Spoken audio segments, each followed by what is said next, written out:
We're in the Desolation Wilderness. Real quick, I wanted to show you.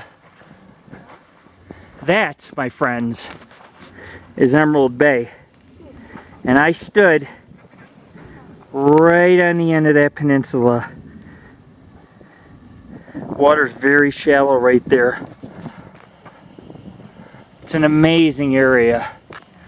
I mean, I've done numerous hikes around here and everything's starting to connect.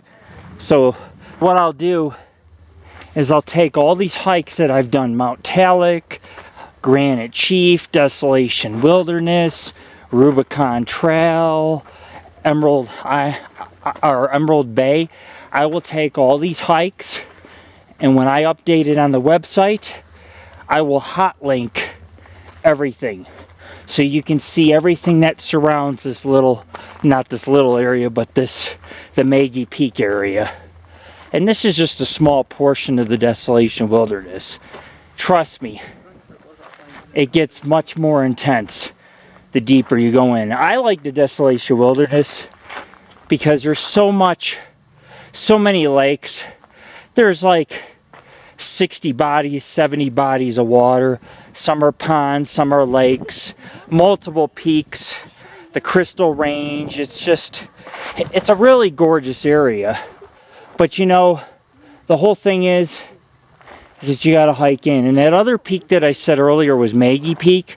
I'm starting to think Maggie Peak is actually straight ahead, because through the trees I can see, you can't see it, but I could see a couple peaks.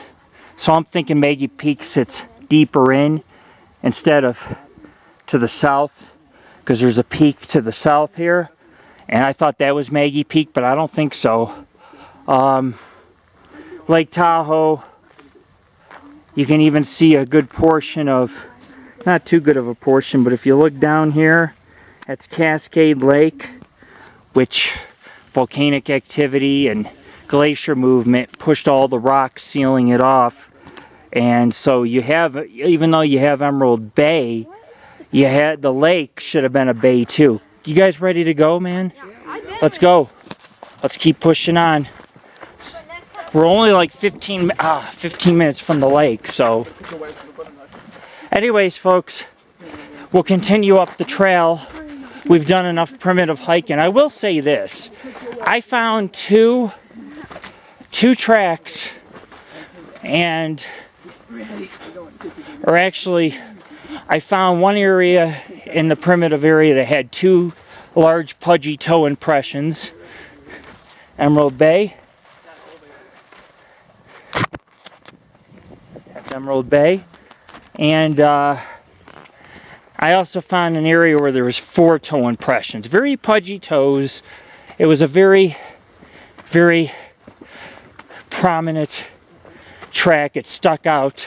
There was no heel or foot, but the toe spread was amazing. I mean, I've seen some toe spreads, and I can tell you what, that toe spread could have been 8 to 10 inches, which means whatever made it had not only large toes, but a very large foot. So I believe, this is my opinion, that Bigfoot is very abundant here. I had an experience back in, it was 2011. I heard a deer be taken down and something break its bones. I also heard vocalizations, and then within about, oh, there's a hawk. Within about, I'd say, an hour when it got dark, I had been hiking down the trail, and all of a sudden, something that sounded like it was 1,000 pounds came running towards us and vanished. When I say vanished, I could hear it breathing, but couldn't see nothing. So, now we'll go up that way. This is a cliff. Oh God, I remember that. I hate it down there, man. Hate what? We went there. The waterfalls? No, there. It's called Eagle Falls. It's right where those rocks are. We climbed down those rocks and see the beach. See the inlet? Viking Homes Castle's right in those trees. Yeah, no, we went there. And then there's the island. Look how blue it is. Look how many boats there are. This is absolutely gorgeous and amazing. This is one of the best hikes in Tahoe. As long as you don't climb any cliffs or go through thorn brush for about a mile, you'll be okay. Anyways, check us out, www.paranormalghostsociety.org. Peace.